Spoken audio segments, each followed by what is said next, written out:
Segundo libro de Reyes, capítulo 2, versículos del 19 al 22, nos dice la Escritura que los hombres de la ciudad, está hablando de la ciudad de Jericó, fueron a Eliseo y le dijeron: he aquí el lugar en donde está colocada esta ciudad, es bueno, como mi señor ve, mas las aguas son malas y la tierra es estéril.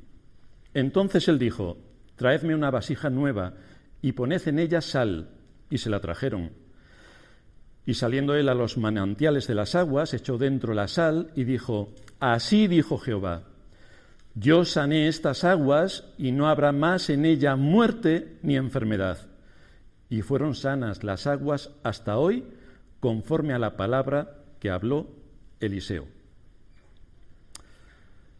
Como bien sabemos y hemos repetido en muchas ocasiones, el mundo en el que vivimos está maldito a causa de la caída. Los impíos no se lo creen y la mayor parte de los creyentes tampoco, pero es la realidad. No solamente este mundo produce espinos y cardos, lo que quiere decir es que, sea cual sea el trabajo que tengamos, tendremos complicaciones. Da igual el tipo de trabajo. La tierra produce espinos y cardos y en cualquier trabajo que tengamos, los espinos y los cardos propios de ese trabajo fluyen sin cesar. A esto le añadimos que el engaño y la mentira forma parte habitual de este mundo. Este es el mundo. Lo que la Iglesia fue cuando se expandió el Evangelio y la gran influencia que tuvo en todas las naciones donde se predicó el Evangelio, hasta el punto de que, por ejemplo, en la época de los puritanos, muchos de ellos trabajaban para el gobierno, muchos de ellos estaban en las esferas políticas, muchos de ellos tendrían gran influencia y algunos de ellos consiguieron que se aboliera la esclavitud, aparte de otras muchas cosas que trajeron el bien a la sociedad. Hoy ha quedado el cristianismo reducido prácticamente a la nada. Es un éxito que le debemos a la Iglesia cristiana. La mal llamada Iglesia no puede aportar absolutamente nada a la sociedad en la que vive y su función se ha quedado en un papel irrelevante a la vez que entregada al desprecio. Esta es la foto de hoy de la Iglesia. En un mundo donde Satanás es su príncipe y como no se le presenta batalla desde las Escrituras y a través de la Iglesia, la cristiandad en masa se entrega a la corriente de este mundo en las artes, en las ciencias y en las letras, pervirtiendo de tal manera el mensaje que el desastre que aporta la supuesta Iglesia es de una extraordinaria nulidad. En el caso de Israel y en la época de Eliseo, las cosas estaban más o menos como estamos nosotros hoy, entregados al engaño del poder político, con una nación completamente sumisa y colaboracionista con el mal. Así que en tiempos de Eliseo prácticamente no había ninguna diferencia, y eso que no tenían redes sociales. En esta mañana vamos a ver otro acontecimiento extraordinario al adentrarnos en el segundo milagro que realiza Eliseo. Recordamos una vez más que las Escrituras, cuando esto está ocurriendo, no estaban completas, no tenían las Escrituras completas como nosotros las tenemos hoy. De manera que Dios en aquel tiempo, para darle autoridad a sus enviados, les daba poderes especiales por los cuales podían hacer milagros. Esto ocurrió con Eliseo, ocurrió con Elías y con pocos más, porque la inmensa mayoría de los profetas jamás hicieron un milagro, jamás.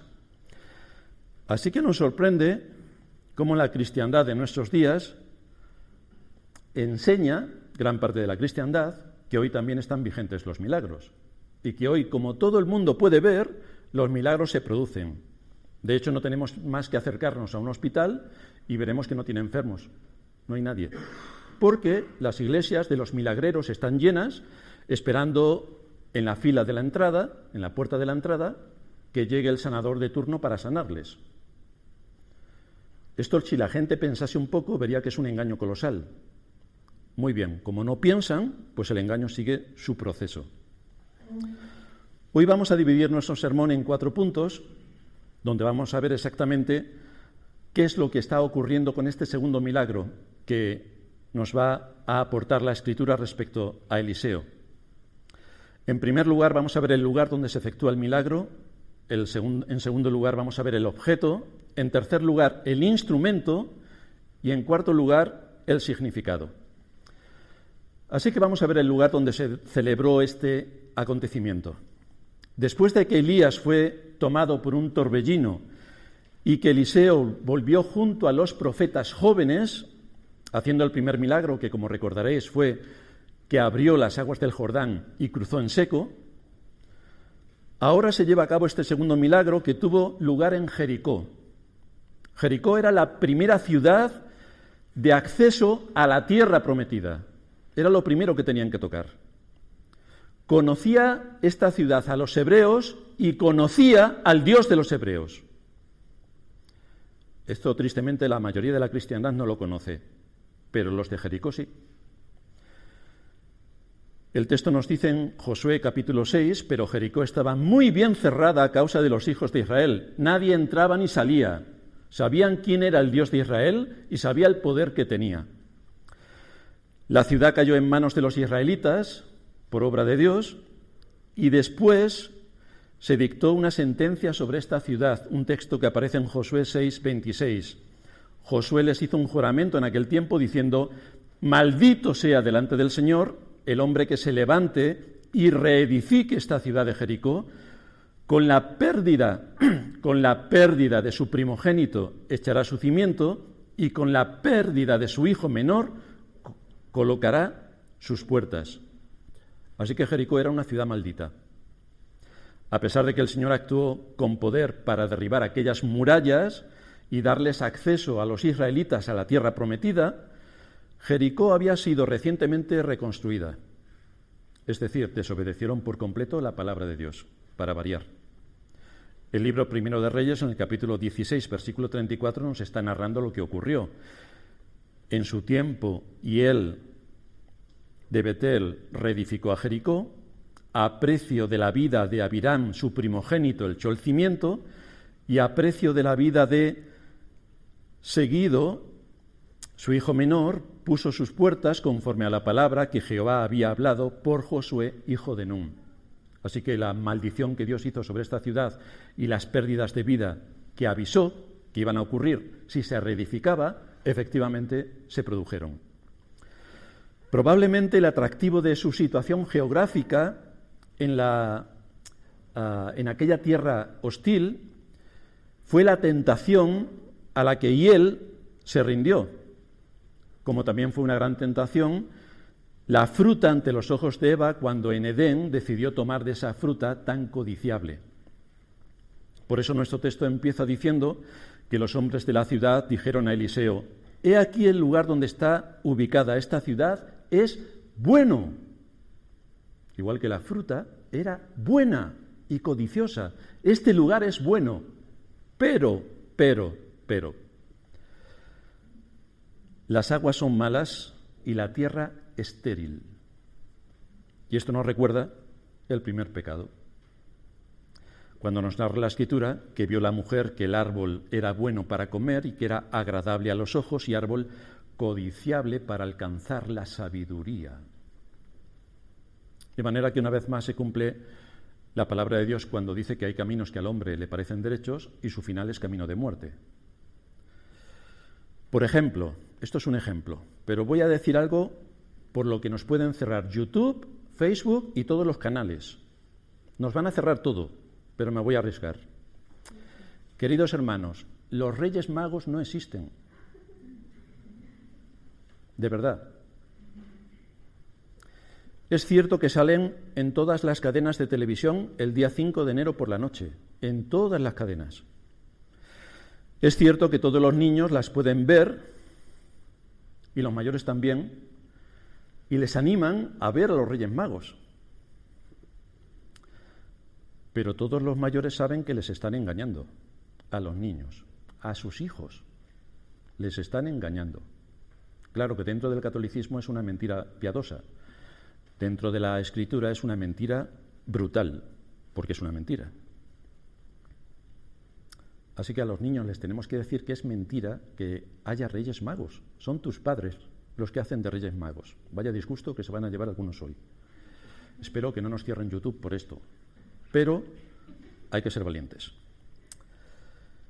Sobre algunas afirmaciones que hice en mi último sermón, una persona que no atiende a ninguno de mis sermones me escribió inmediatamente para decirme si tenía documentos oficiales que corroborasen lo que estaba afirmando. Y los tengo, aunque después de presentarlos se partió de risa. No sé qué risa le da que le presenten documentos oficiales que digan una verdad, pero se partía de risa ante la evidencia. Pero con el tema de los Reyes Magos, resulta que no tengo documentos oficiales firmados. Los Reyes Magos no se han ido al notario para decir, certifico que soy el Rey Mago. No tengo esa certificación. Pero estoy seguro de que si a cualquiera le funciona un poco el cerebro, puede deducir, y más aún si es cristiano, puede deducir que le están engañando por la evidencia de los acontecimientos. Solamente hay que observar. Y se puede llegar a esa conclusión porque los Reyes Magos están en muchas ciudades a la vez, cuando resulta que el ser humano todavía no tiene el don de la ubicuidad. Pero ellos están en muchas ciudades a la vez. Unos van en camellos, otros en caballos, otros en transporte público, otros llevan vehículos motorizados. Unos son blancos, otros negros, otros amarillos, otros no se sabe lo que son, y otros, y otras, y otros, y hay de todo. Y ganado de todo tipo. El problema, lo que evidencia todo esto, es que si algo no concuerda, es que es falso. Y aquí no concuerdan muchas cosas. O sea que si un niño es un poco inteligente y se da cuenta de algo, verá que aquello le están contando un cuento. Lo mismo se calla para recibir el regalo, pero no por otra razón. El problema de nuestra sociedad es que nos han infantilizado. Y nos cuentan cuentos como el de los Reyes Magos a otros niveles, de la política, de la ciencia y de la religión. De manera que los que van por el camino ancho se lo creen todo. Y tristemente muchos de los que van por el camino estrecho también. Pero el asunto es que los que se quieren creer una mentira, se la van a creer. Porque dice la Escritura que si realmente tú te quieres creer una mentira y estás empeñado en creerte la mentira, por esto Dios les envía un poder engañoso para que crean a la mentira. Es decir, si quieres creer en la mentira, te voy a dar pruebas para que la creas. Así que este es un aspecto que toca la Escritura que muchos creyentes no quieren darse por enterados. Pero si desde luego quieres navegar en la mentira, Dios te va a dar argumentos para que sigas en ese camino. La cristiandad en general pasa por alto que Satanás es muy astuto y se disfraza como ángel de luz y lo hace todo para engañar.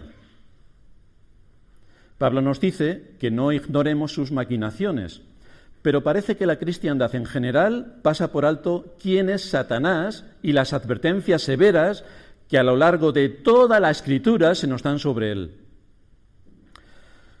Cuando Satanás ha hecho su obra, que es magistral, y cuando sus palabras han sido creídas, como Eva se creyó todo lo que Satanás le dijo, el cerebro queda invalidado por completo para tener un análisis crítico de la situación.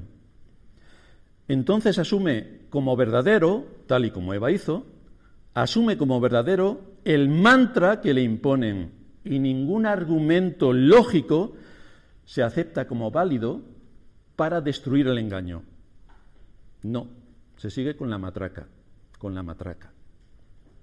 Este es el auténtico poder de Satanás sobre la mente, y es que tú te creas su mentira y la aceptes como verdad.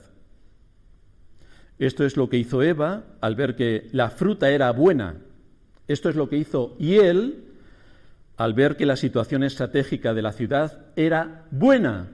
Y esto es lo que hace la cristiandad con todas las evidencias que tiene ante sus ojos, demostrada por las Escrituras, donde no quiere ver nada de lo que ocurre a su alrededor, no quiere ver lo que ella misma es como iglesia, no quiere ver el engaño y la manipulación que desde las Escrituras les lanzan, y desde luego no quiere conocer a Dios tal y como se presenta en las Escrituras, ni tampoco quiere conocer su engañoso corazón, porque entonces tiene que cambiar todo. Como dos son las bestias que suben del abismo según Apocalipsis, ahí se define el extraordinario y engañoso poder que tiene Satanás y que le ha sido dado para engañar en la ciencia y en la religión. En la ciencia y en la religión. En cuanto a la religión, la pasada semana aparecía en la sección de curiosidades de un diario digital, curiosidades, la tabla de los 10 mandamientos. Curiosidades, vaya. Evidentemente lo que ponían en esas curiosidades son los 10 mandamientos de la Iglesia Católica Romana, donde se demuestra una vez más su terrible engaño al manipular a todos sus seguidores, porque los 10 mandamientos que ellos enseñan no son los que están en las Escrituras. Esto nos vuelve a demostrar una vez más que la mayoría no lleva razón, y que si nos vamos a las fuentes veremos los engaños. Pero para eso hay que trabajar, queridos hermanos, hay que ir a las fuentes. Y lo mismo ocurre con la ciencia. Si tú no vas a las fuentes y te tragas la matraca, pues con la matraca seguirás toda tu vida.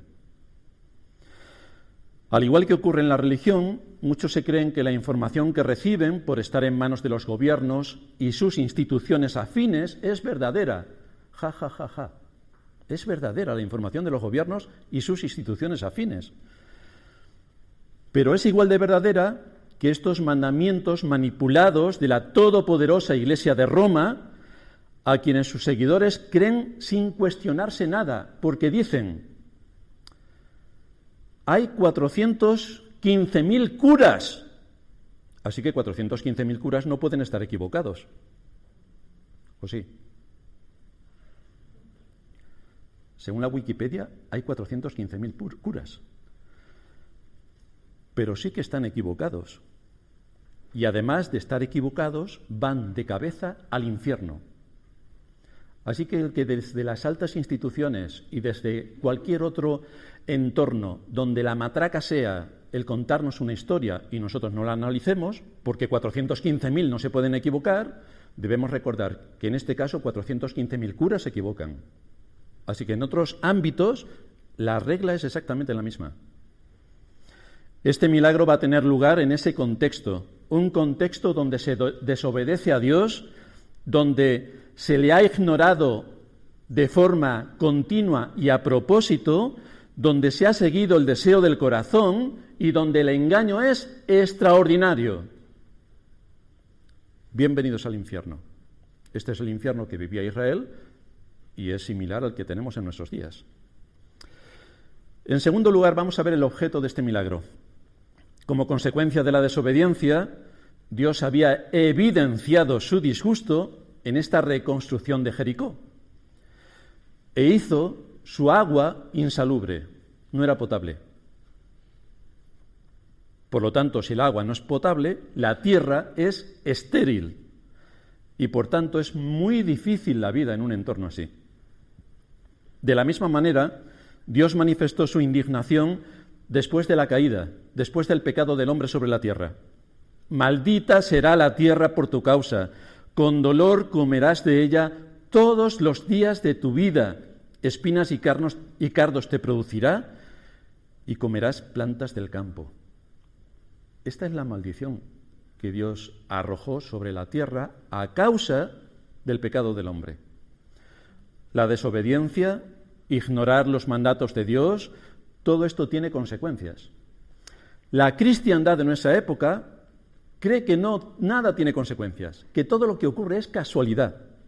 Evidentemente, lo único que demuestran es que tienen una ignorancia más allá de lo superlativo. Porque a lo largo de la historia bíblica vemos que Dios ha ejecutado sus juicios, siempre, siempre. Los comentaristas judíos nos cuentan que en Jericó los ganados no podían alimentarse bien y ninguno llegaba a la edad adulta, ninguno. Nos cuentan que los árboles dejaban caer la fruta antes de que estuviera madura. Y nos cuentan que las mujeres tenían problemas graves en los partos y sus hijos eran débiles y enfermizos. Esta era la ciudad codiciable. No pasa nada por atentar contra los mandatos de Dios, no pasa nada. Tú puedes violar los mandamientos y estar tan tranquilo porque piensas que Dios ni se acuerda de ti, ni le importa, y que tú puedes vivir a tu aire. La realidad demuestra que sí que ocurren cosas, que Dios en su providencia encaja para que te llegue su castigo. Dios no te castiga con una varita mágica que cuando sales a la calle se te cae un árbol. A lo mejor sí, pero no suele hacer esto, sino que las circunstancias se mueven para crujirte. Ese es el juicio de Dios. Muchos atribuyen todo esto a la casualidad, como hoy se atribuye a la casualidad las cosas que pasan en este mundo. Pero todas las cosas que ocurren tienen una causa definida, porque si hay desprecio a la palabra de Dios y hay blasfemia contra el nombre de Dios, que a nadie le quepa ninguna duda de que Dios ejecuta sus juicios. Lo ejecuta sobre las personas y lo ejecuta sobre las naciones. Dios ejecuta sus juicios. La Escritura enseña que Él no dará por inocente al culpable. No da por inocente al culpable. El adjetivo hebreo que nos muestra la particularidad de este agua coincide con la traducción que se hace al español. Era mala. Era un agua mala, y es el mismo término que se utiliza en Génesis, cuando el Señor vio, en Génesis 6:5, vio que la maldad de los hombres era en la tierra y que toda intención de los pensamientos de su corazón era solo hacer siempre el mal. Pero no solamente significa que era un agua mala, sino que además era un agua dañina. No solamente que no servía para su propósito, sino que si te la tomas te hace daño. Era dañina, era perjudicial, por eso la tierra era estéril.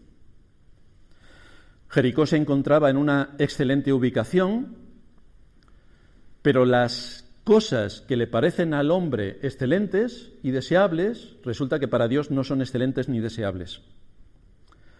A pesar de esa ubicación, como estamos viendo, no había buen agua para sus habitantes, ni para sus ganados, ni para su tierra. Pero es así también como está el hombre en este mundo, aunque piense que está en un parque de atracciones. La realidad es que no está en un parque de atracciones. Vive en lugares agradables a la vista, aunque es una tierra maldita por el pecado. Aquí vive el hombre. Una tierra que recoge los frutos de la desobediencia de nuestros primeros padres, donde falta lo esencial, el agua de vida. Esto es lo que falta, el agua. El ser humano ni quería ese agua en tiempos de Eliseo, ni por supuesto ahora quiere de ese agua. No quiere un Dios que establece sus mandamientos para el bien del propio hombre. No, eso no le vale al hombre. Al hombre le vale despreciar la autoridad que Dios tiene, despreciar su autoridad, despreciar al Creador de todas las cosas, del que reniega y blasfema. Esto es lo que nos encontramos en general. El ser humano está enredado en sus mezquinos deseos, se dirige muy alegre por el camino ancho, pulveriza completamente la ley de Dios y desprecia el nombre de Dios. Pero tiene la condenación ante sí. El problema del hombre es que no quiere reconocer que se va a morir. ¿Y después qué? Así que dice, comamos y bebamos, que mañana moriremos. Pero aunque dicen que mañana moriremos, ellos piensan que no se van a morir. Como todo el mundo sabe, nadie se ha muerto hasta el día de hoy. Así que quieren ignorar voluntariamente lo que les espera después de la muerte. Por lo tanto, no hay ningún planteamiento de muerte ni qué es lo que me espera después. Pero todo en esta vida tiene consecuencias. Porque tenemos amenazas bíblicas bastante contundentes y además históricamente vemos cómo Dios ha estado confirmando y ejecutando sus juicios sobre todos aquellos que han desoído sus mandamientos, aquellos que han blasfemado su nombre, aquellos que le han ignorado, despreciado o humillado. Tenemos pruebas históricas que lo demuestran. En tercer lugar, vamos a ver el instrumento que Dios utilizó aquí para tratar las aguas. El texto nos dice que Eliseo, versículo 20 del capítulo 2 del libro segundo de Reyes, dijo, traedme una vasija nueva y poned en ella sal, y se la trajeron. Y saliendo él a los manantiales de las aguas, echó dentro la sal y dijo: así ha dicho Jehová, yo sané esas aguas, y no habrá más en ellas muertes ni enfermedad. Otras traducciones dicen muerte ni esterilidad. Los elementos que usa Eliseo en este milagro tuvieron como objeto neutralizar la maldición. Igual que aquí Dios purifica estas aguas, así también Dios prometió limpiar a su pueblo de sus pecados, es decir, purificarnos. Dios se propuso purificar estas aguas malditas y Dios se propuso purificar a su pueblo maldito. Por eso Cristo fue colgado en un madero. Maldito aquel que es colgado en un madero. Pues allí estaba Cristo. Es curioso el detalle de la sal, porque no le hace falta nada a Eliseo para sanar las aguas, solamente el poder de Dios. Pero introduce este elemento para que el hombre sea consciente de su responsabilidad. En lo que va a hacer, el hombre debe ser responsable. De manera que nos encontramos con la paradoja. Aunque Dios es soberano y es quien llama y es quien salva, cuando da la salvación el hombre es responsable de lo que le ha sido dado, ¿qué va a hacer con ello? Todos estamos aquí porque alguien nos habló del Evangelio. El asunto es que Dios utilizó medios secundarios, hombres como nosotros, pecadores también, que nos hablaron un día del Evangelio. Y cuando nos hablaron del Evangelio, escuchamos perfectamente la voz de quien nos hablaba, que no es la persona misma, sino que había otra voz detrás que nos estaba hablando y la reconocimos. Por eso fuimos salvados, porque reconocimos la voz de nuestro pastor, nuestro Señor. Sin el poder de Dios nada se puede hacer, pero en su sabiduría utiliza medios comunes para su gran propósito de salvar. Por eso nos dice el Salmo 127, si Jehová no edifica la casa, en vano trabajan los que la edifican. Da igual lo que hagan, no van a poder cumplir con su labor. Si Jehová no guardare la ciudad, en vano vela la guardia. Ahora, eso no quiere decir que la guardia no tenga que velar, ni que los albañiles tengan que construir. Claro que lo tienen que hacer, pero en dependencia de Dios, que es realmente el que lleva a cabo el propósito para cumplir su voluntad en el cielo y en la tierra. Es por medio del poder de Dios, obrando a través de su Espíritu, cuando vemos el alcance de su obra que se despliega en las Escrituras, si la analizamos con los ojos de la fe. Una vez que nos ha traído a la vida por su voluntad soberana, no por la nuestra, por la suya soberana, pone en nuestras manos la responsabilidad de ser consecuentes con todo cuanto nos ha dado. Es decir, no podemos seguir viviendo como estábamos antes, en nuestra ignorancia. No podemos seguir pensando como pensábamos antes, en nuestra ignorancia. Ni podemos tomar las decisiones que antes tomábamos, ni nuestra conducta puede seguir igual que antes que estábamos en ignorancia. Ahora no. Dios nos ha dado la salvación, por medio de su Espíritu nos ha obrado el nuevo nacimiento. Cristo ha muerto por nuestros pecados, nos ha trasladado a su reino. Ahora dice la Escritura que somos nuevas criaturas. Ahora vemos algo que antes no veíamos. Por lo tanto, algo se espera de nosotros, que hemos sido llamados por Dios.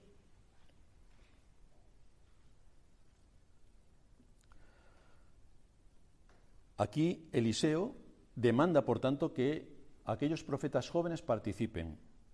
Así ha dicho Jehová, yo sané estas aguas y no habrá más en ella muerte ni enfermedad. El término que aquí utiliza Eliseo, así ha dicho Jehová, denota la palabra de Dios que está actuando con poder. Así ha dicho Jehová y así lo va a hacer. Daos cuenta que nosotros decimos, mañana nos vemos y el año siguiente nos vemos. Voy a hacer esto, si me viene bien, si encaja. Otras veces no depende de nuestra voluntad, depende de la voluntad de otros. En el caso de Dios, no. Lo que Dios determina es lo que hace. Y es lo que ocurre. Su voluntad soberana se cumple en los cielos y en la tierra. No hay nada que escape de su mano. Nada, absolutamente nada. Ni un cabello de vuestra cabeza cae sin su permiso. Nada. Así que el término que utiliza aquí el hebreo se está refiriendo a despertar de la muerte a los pecadores, a sacarlos de la maldición del pecado, a hacerles obedientes a las enseñanzas de las Escrituras, a someterles a la autoridad de la palabra de Dios. Todo esto es lo que implica ese poder que Dios tiene para llevar a cabo su obra, un revulsivo en el interior de aquellos a quien Él llama por su soberana gracia y los trae a la salvación. Estas palabras nos recuerdan también a la persona de Cristo y su obra de mediación, quien por su sangre y por su justicia nos declara justos y perfectos delante de Dios, por su obra. Por eso se nos recuerda esta escena en el Evangelio de Juan. Es el texto que leíamos en la introducción. En el último y gran día de la fiesta, Jesús se puso en pie y alzó la voz diciendo: si alguno tiene sed, venga a mí y beba. La celebración de esta fiesta de los tabernáculos, cuando el Señor estaba allí, llegaba a su fin. Era el 8º día. Y en ese día los atrios del templo se llenaban de gente. Con tanto gentío, el Señor se pone en pie y grita. Era ese momento cuando el sacerdote traía un vaso con agua del manantial de Siloé que corría bajo la montaña del templo y solemnemente vertía sobre el altar ese agua. Y entonces se cantaban las palabras que aparecen en el libro del profeta Isaías en el capítulo 12, versículo 3: sacaréis con gozo aguas de las fuentes de la salvación. Cuando esto se dijo, el Señor se puso en pie y habló, porque Él era ese agua del que la ley ceremonial estaba hablando. Así que oportunamente se puso en pie para declarar que Él era el agua de vida que simbolizaba esa vasija de oro que derramaba el agua sobre el altar. El Señor dijo: el que cree en mí, como dice la Escritura, de su interior correrán ríos de agua viva. El que cree en mí. Es decir, el agua viva brotará de él. Esto era un contraste entre Cristo y aquellos que lo odiaban, porque esos hombres querían acabar con Cristo y matarlo, y Cristo quería acabar con la esclavitud del pecado. Fijaos qué diferencia. Estos hombres querían acabar con Cristo y Cristo quería acabar con la esclavitud del pecado. Por eso se puso en pie y alzó la voz diciendo: si alguno tiene sed, venga a mí. El Señor centra en él todo aquello que corresponde a la vida eterna. Estamos hablando de la vida eterna. Es lo que vamos a experimentar después de la muerte. Y este es el mensaje que está lanzando. En Cristo se encuentra la vida eterna. El apóstol Pedro, hablando delante de aquellos judíos después de que el Señor hubiera resucitado, dice en el libro de Hechos que en ningún otro hay salvación, porque no hay otro nombre bajo el cielo dado a los hombres en que podamos ser salvos. Solo Cristo salva. Y Cristo aquí se está definiendo como el agua de vida, el agua viva, frente a las aguas muertas que estamos viendo en este episodio. Así que las palabras de Eliseo hacen referencia a esta afirmación. Así ha dicho Jehová: yo sané estas aguas, y no habrá más en ellas muerte ni enfermedad. Y fueron sanas las aguas hasta hoy, conforme a la palabra que habló Eliseo. Si nos fijamos bien, podemos ver que Eliseo no se atribuye ningún poder. Esto es interesante, porque si hubiera sido uno de los pastores de nuestros días, hubiera sacado en Facebook 7 frases, un espectacular rótulo diciendo que he sido yo el que ha obrado el milagro. Pero Eliseo no dice nada de todo esto. Atribuye a Dios todo lo que le corresponde, porque Dios es un Dios celoso, que no comparte su gloria con nadie, menos con los pastores. No comparte su gloria con nadie. Así que aquí vemos la actitud de Eliseo. Toda la gloria es para Dios. No se atribuye poder personal ni ningún protagonismo con aquello que acaba de ocurrir. Y es que ha dejado sanas las aguas. Eliseo no actúa en su nombre. No lo hace para recibir la gloria del hombre, ni que le reconozcan, ni que le hagan reverencias, como tantos que vemos en la cristiandad, con ganas de ser famosos, sino que Eliseo actúa como siervo de Dios para mostrar el poder del Dios a quien sirve, que es realmente lo importante. Los demás somos secundarios o terciarios, pero el que importa es Dios. Este simbolismo de la sal que se usa aquí también nos recuerda la exhortación que nos hace la Escritura a los creyentes para que nuestro hablar, por ejemplo, para que nuestro hablar mantenga su pureza Dice Pablo a los Colosenses, capítulo 2, versículo 6, que vuestra conversación sea siempre con gracia, sazonada con sal, para que sepáis cómo debéis responder a cada persona, porque no a todos le podemos responder igual. Hay que saber quién tenemos delante y cómo enfocar el lenguaje y la argumentación dependiendo de a quién tengamos delante. Tenemos que argumentar con lógica, no con misticismo. Tenemos que argumentar con buenos argumentos, fiables, no con el buenismo y, por supuesto, sin sectarismo. Esa es nuestra ocupación y nuestro lugar en un mundo que está maldito desde la caída.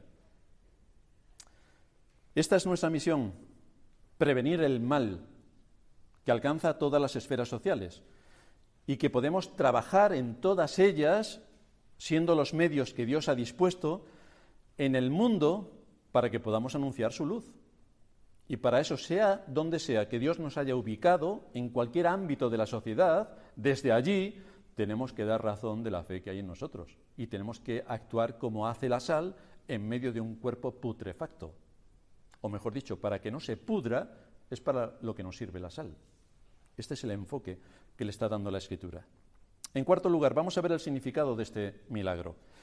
El primer significado de este acontecimiento se encuentra en las secuencias, el orden de las secuencias que nos expone aquí la Escritura. Hemos visto cómo Jericó era una ciudad maldita a causa de la desobediencia. Vemos cómo desobedeció y él, construyendo esta ciudad, a pesar de la voluntad expresa de Dios, que negaba cualquier edificación de Jericó. Hemos visto cómo, a pesar de todo esto, Dios expresa su voluntad para sanar aquellas aguas, y lo que nos muestra es cómo vivimos en un mundo completamente maldito por causa de la desobediencia de nuestros primeros padres, como maldita era esta ciudad por la desobediencia de Hiel, que la reconstruyó. El agua de esta ciudad era maldita y cualquiera que la tomaba podía acabar enfermo. Aunque la cristiandad cuenta otra cosa, porque navegan entre la ignorancia y el buenismo, resulta que la Escritura dice que ese es el efecto que produce la sangre de Cristo para todo aquel que no cree en Él, que está maldito. Ese es el efecto que produce la sangre de Cristo para todo aquel que no cree en Él, que está maldito. Cristo es un gran Salvador, pero también, y aquí viene la sorpresa para muchos que se llaman creyentes y que desconocen las doctrinas bíblicas, esa sangre de Cristo, para la gran mayoría, es la mayor de sus maldiciones y es la consecuencia de sus hechos que dará como resultado su muerte eterna. Por eso, aparte de Juan 3,16, que es el versículo que se sabe en todas las iglesias y que repiten como un mantra, está Juan 3,36, que ese no lo dicen nunca. Pero fijaos lo que dice Juan 3,36.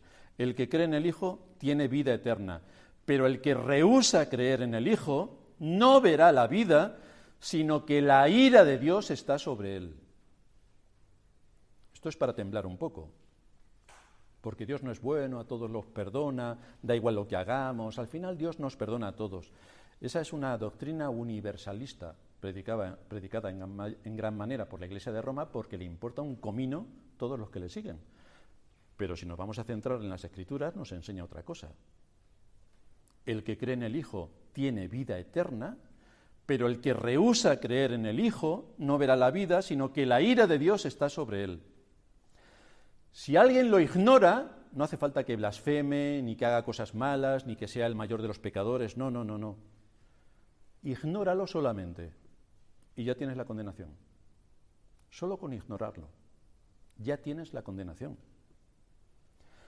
Como gran parte de las advertencias bíblicas van dirigidas a supuestos creyentes, debemos prestar atención para asegurarnos de que no estamos en el grupo de aquellos que dicen creer en Dios de palabra, pero sus hechos dicen lo contrario. Porque podemos caer en ese engaño. Yo creo en Dios, y ya está, como digo que creo en Dios, ya tengo la vida eterna. Pero no es así. Por eso Santiago dice, los demonios también creen y tiemblan, cosa que los cristianos no hacen. Así que creer en Dios, o decir yo creo en Dios y por tanto tengo la vida eterna, no es suficiente. Fijaos qué declaración tan increíble hace el profeta Jeremías en el capítulo 2, versículo 12. Espantaos cielos sobre esto y horrorizaos, desolaos en gran manera, dijo Jehová. Y se está dirigiendo a los creyentes, supuestos. Porque dos males ha hecho mi pueblo. Me dejaron a mí fuente de agua viva y cavaron para sí cisternas rotas que no retienen agua. Vaya advertencia. Y podemos despistarnos con los afanes de este mundo, con las 1000 cosas que tenemos que hacer, con el cuento y la matraca que nos cuentan desde la falsa religión y creernos que estamos en otra posición cuando resulta que no estamos. Podemos creer que somos creyentes, sinceros, sinceramente lo podemos creer, pero la sinceridad tampoco nos vale. Tenemos que ir a ver la Escritura, qué dice de nosotros la Escritura. De ahí que el autoexamen sea necesario. Pero este es el gran problema de la cristiandad y del que debemos asegurarnos para no estar con ellos. Dicen seguir a Cristo, pero la realidad es que se olvidan de Cristo. Se olvidan de su palabra, se olvidan de sus mandamientos, se olvidan de las severas advertencias, se fabrican un Dios a su medida y satisfacen así sus deseos y calman su conciencia. Efectivamente, tienen su conciencia calmada, pero es como los borregos que van al matadero. Así van. En realidad, todos estamos en un gravísimo peligro si tan solo decimos que creemos en Cristo y vivimos como lo hace el resto del mundo. Estamos en un peligro extraordinario, porque algo no encaja. Si vives de acuerdo a la doctrina de las Escrituras, hay distintivos cristianos que en tu vida se deben manifestar, en la conducta, en la actitud, en tus palabras, en el vocabulario que utilizas. Por eso dice el Señor, espantaos cielos sobre esto y horrorizaos. Es espantoso ver cómo está la cristiandad y lo peor es que no tiene ni la más mínima intención de cambiar, porque la cristiandad entiende que con el buenismo y el misticismo se llega al cielo. Y no es cierto. Al cielo se llega a través de la sangre de Cristo y actuando de acuerdo a la salvación que Él te ha dado. Estamos en una época donde parece que el poder del mal no existe. Se convence la mayor parte de la cristiandad, como hacen los impíos, de que el mal no es tan malo. No es tan malo, hombre. ¿Cómo va a ser el mal tan malo como lo pinta la Escritura? ¿Qué va? Hay bondad en casi todos los seres humanos. Yo creo que quien dice esto hace esta afirmación es que no se mira al espejo, porque si se mirase vería que no es tan bueno el ser humano. Al menos a mí me pasa. De manera que no piensan que hay personas poderosísimas con propósitos perversísimos. Y además son homicidas y mentirosos. Pero se engañan creyendo que el mundo no es así. Ahora, si Cristo dice que Satanás es homicida y mentiroso, ¿qué podemos pensar de los hijos de Satanás? No, hombre, no son tan malos. Cristo dice que Satanás es homicida y mentiroso y padre de mentira, es decir, que engendra mentira. No, hombre, no, el mundo no es tan malo.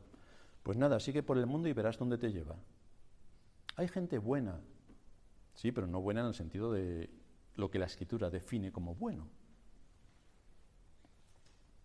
A pesar de que hay acceso al conocimiento como nunca antes, también encontramos que hay una ignorancia extraordinariamente grande. No se hace ningún esfuerzo por ir a las fuentes y desde luego no se actúa desde un pensamiento crítico. No crítico en el sentido de criticar, sino de profundizar, de cuestionar, de sacar a la luz todo lo que hay por ahí debajo. Por lo tanto, sin el conocimiento obtenido de las fuentes, repito, obtenido de las fuentes, no hay sabiduría. Sin sabiduría no hay discernimiento. Y sin conocimiento, sin sabiduría y sin discernimiento, lo único que queda es necedad y mentes atrofiadas al servicio del mal. Pero todos pensarán que son muy buenos. Pero la realidad es otra. Esto afecta a toda la estructura del ser humano sobre la tierra, a él mismo como persona, a su familia, a su iglesia, a su entorno laboral, a su entorno social, a su entorno económico, a su entorno político, afecta absolutamente a todo. Esa es nuestra realidad, pero no somos nuevos en esto. Israel estaba igual.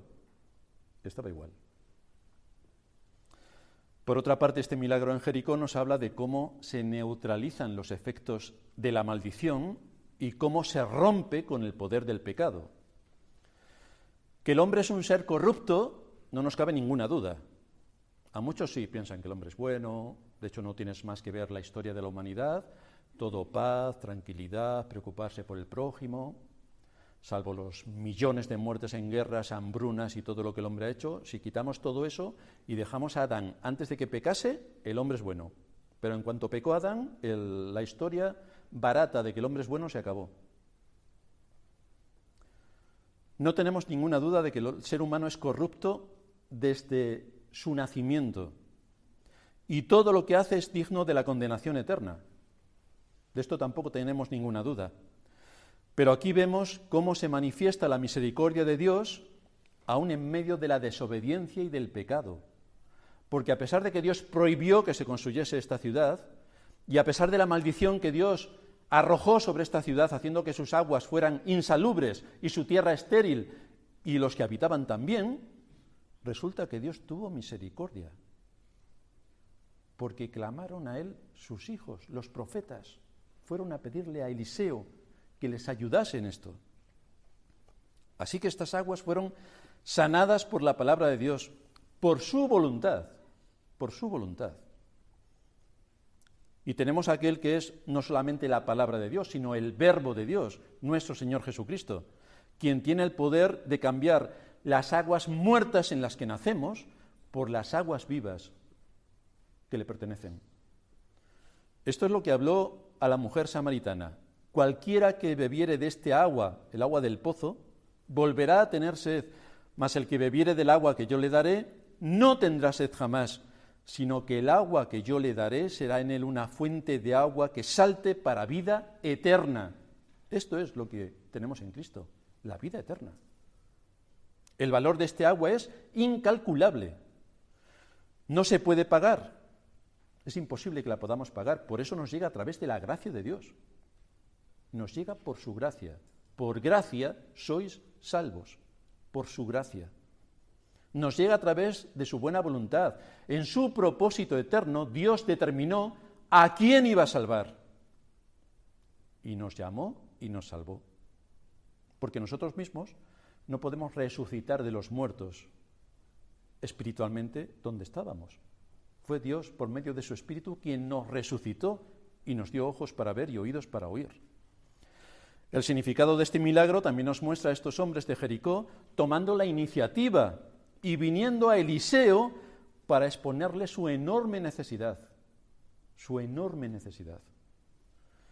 Al parecer supieron que era el profeta porque le habían visto andando con Elías y por sus vestidos. Nuevamente vemos la similitud con el creyente, quien debe ser identificado de alguna manera. ¿Cómo es identificado el creyente? Porque viste, igual que en la Edad Media, la Escritura dice: vestíos pues como escogidos de Dios, santos y amados, de entrañable misericordia, de benignidad, de humildad, de mansedumbre, de paciencia. Estos son los distintivos. El problema de la cristiandad es interpretar estos textos desde una posición buenista, que es lo que hacen, o mística. Pero la Escritura lo basa todo en que los principios que nos enseña está basado en la justicia y en la ley. El amor, del que tanto hablan en las iglesias, tiene su base en la ley de Dios. El resumen de la ley de Dios son 2 mandamientos. Amarás a Dios, primera tabla de la ley, 4 primeros mandamientos. Amarás a tu prójimo, segunda tabla de la ley, 6 restantes mandamientos, pero el amor se basa en la ley, no se basa en el buenismo, y mucho menos en el misticismo. Eliseo no rechazó a estos hombres diciéndoles que aquello no entraba dentro de sus prioridades. En cambio, actuó con buena disposición para ayudar a aquellos que le estaban pidiendo ayuda. Sin embargo, como estábamos comentando, requirió de ellos algo: traedme sal. Y esto era una prueba acerca de si estaban dispuestos a seguir las instrucciones del profeta. Y esta gente lo hizo. Tenían una necesidad. Dinos qué quieres que hagamos. Podemos hacer cualquier cosa. Tenemos una necesidad. No dudaron de la palabra de Eliseo. No menospreciaron su petición. No pensaron que aquello no valdría. Obedecieron sin murmuraciones. Esto es lo que esperamos que los hijos hagan con sus padres. No que les empiecen a cuestionar y cuestionar y cuestionar y cuestionar y no lo hago, y entonces ponen mala cara, fruncen el ceño, pegan una patada a una puerta y salen corriendo. Mucho menos esperamos que esto sea lo que hacen los miembros de una iglesia, sus pastores. Este milagro nos muestra cómo aquellos que ya han sido despertados a la vida por la voluntad de Dios, y el caso de estos profetas jóvenes estaban en esa situación, habían sido despertados a la vida, están buscando ayuda y están suplicando para que su necesidad sea satisfecha, que es lo que encontramos en cualquiera que viene a la vida. Necesito de la palabra, necesito profundizar en las Escrituras, necesito beber del agua de la vida, necesito. Pero todos los que habéis nacido de nuevo, al principio, lo que se llama el primer amor, es que era desesperante la necesidad que teníamos. Y lo tenemos y lo debemos seguir teniendo. Por eso dice el Señor: echad de vosotras todas vuestras transgresiones con que habéis pecado y haceos un corazón nuevo y un espíritu nuevo. ¿Por qué moriréis, casa de Israel? Si tenéis la enseñanza de la Escritura delante de vosotros, si ya conocéis el Evangelio, ¿por qué moriréis? Esto no se refiere a que la salvación se pueda perder. Es una pregunta para despertar de la situación. Es una pregunta retórica. Tenemos que despertar. Porque esto es un llamamiento para el arrepentimiento. Y los que se arrepienten de verdad son los creyentes. Estos son los que se arrepienten. Y esta es una llamada al arrepentimiento. Santiago dice: acercaos a Dios y Él se acercará a vosotros. Pecadores, limpiad las manos, y vosotros, los de doble ánimo, purificad vuestros corazones. Dios purificó estas aguas. Cristo purifica a su pueblo. Y es lo que nos está diciendo Santiago: purificad vuestros corazones, acercaos a Dios, profundizad en las Escrituras, usad los medios de gracia, escuchad atentamente la palabra predicada cada día del Señor, meditad en el sermón que se ha predicado durante la semana, leed las Escrituras cada día, orad cada día. Ese es el método para purificarnos, porque si no, en el contexto donde estamos, nos van a invadir 1000 ideas por todos sitios y nos van a corromper. Y tenemos que luchar para no corrompernos. Continuamente la Escritura nos llama al arrepentimiento. Estos hombres de Jericó no podían hacer nada por sí mismos. Lo único que pudieron hacer es lo que Eliseo les dijo: traer la sal. Pero la trajeron, ya que a menos que el Señor no hubiera operado en sus corazones previamente, no le habrían hecho caso al profeta. Pero puesto que Dios ya había operado en sus corazones, estos hombres fueron obedientes al mandato del profeta. Y esto es lo que encontramos también continuamente en las Escrituras. Un pecador no puede traer un corazón sensible y obediente hasta que Dios no lo haya vivificado, no lo haya regenerado por su Espíritu. Entonces sí que escucha la palabra de Dios. Entonces la entiende. Entonces sus ojos son abiertos. Entonces ve una realidad que hasta ese momento no había visto. Vemos así que cuando el Espíritu Santo obra en un pecador, no salta y hace el payaso. Le convence de pecado. Esto es lo que hace el Espíritu Santo. Le convence de pecado. Es entonces cuando se expone a la palabra predicada. Es cuando invierte tiempo en formarse. Es cuando sabe la voz, sabe lo que le dice la voz de su pastor, me refiero al Señor Jesucristo, para hacer lo que tiene que hacer en este mundo. Esta es la disposición que se espera de cada creyente, que no ande como llanero solitario, sino que se integre en una iglesia verdadera, que use los medios de gracia, que aporte al reino de Cristo allí donde Dios le ha puesto, en la universidad, en su trabajo, en su familia. Eliseo era el instrumento empleado por Dios para anunciar la gracia a un mundo maldito por el pecado. Y trajo la gracia de Dios. Nos dice el texto que las aguas han quedado purificadas hasta hoy, conforme a la palabra que habló Eliseo. No era ningún cambio superficial, era un cambio permanente. La naturaleza del hombre es como este agua insalubre que está en una tierra estéril, en este mundo maldito. Por eso el corazón del ser humano tiene que ser renovado. Y solo Dios tiene el poder para hacerlo. Igual que tuvo Él solo el poder para pasar estas aguas de ser insalubres a ser aguas sanas. Como conclusión, ¿a qué podemos llegar? Lo primero es que es la responsabilidad de todo hombre buscar a Dios, a fin de poder sacar de Él el agua viva. En Cristo está el agua viva. Tiene que buscar a Cristo, quien es el único que puede sanar, alimentar, saciar y satisfacer nuestro espíritu, porque todo lo que nos vende el mundo no satisface el espíritu, porque no está hecho para el espíritu. Es la palabra de Dios la que usa el espíritu para alimentarnos. Es la palabra de Cristo la que nos da vida, pero fuera de ahí no hay vida espiritual. Tendremos vida material, como los animales, pero la vida espiritual la da el Espíritu Santo, a través de la palabra de Dios. A nosotros nos queda como creyentes ser la sal de la tierra y cumplir con el propósito por el que Dios nos ha puesto en este mundo, a fin de que su nombre sea honrado, a fin de que podamos defender con honor la palabra de Dios en un mundo blasfemo que ridiculiza y desprecia a Dios y a su pueblo verdadero. Así que, queridos hermanos, ánimo en la batalla, ánimo en la batalla. Tenemos un gran camino por delante y se nos ha dado el privilegio de servir a Cristo en medio de nuestra generación. ¡Qué gran privilegio! Ser soldados trabajando para su reino. Es posible que no podamos servirle en grandes asuntos. Quiero decir, mañana no nos llamará Sánchez para ser algún ministro. Menos mal, menos mal. Tenemos que dar gracias a Dios por eso también. Pero sí que le servimos en nuestro hogar. Sí que le servimos en medio de nuestros hermanos. Sí que le servimos en medio de nuestra iglesia.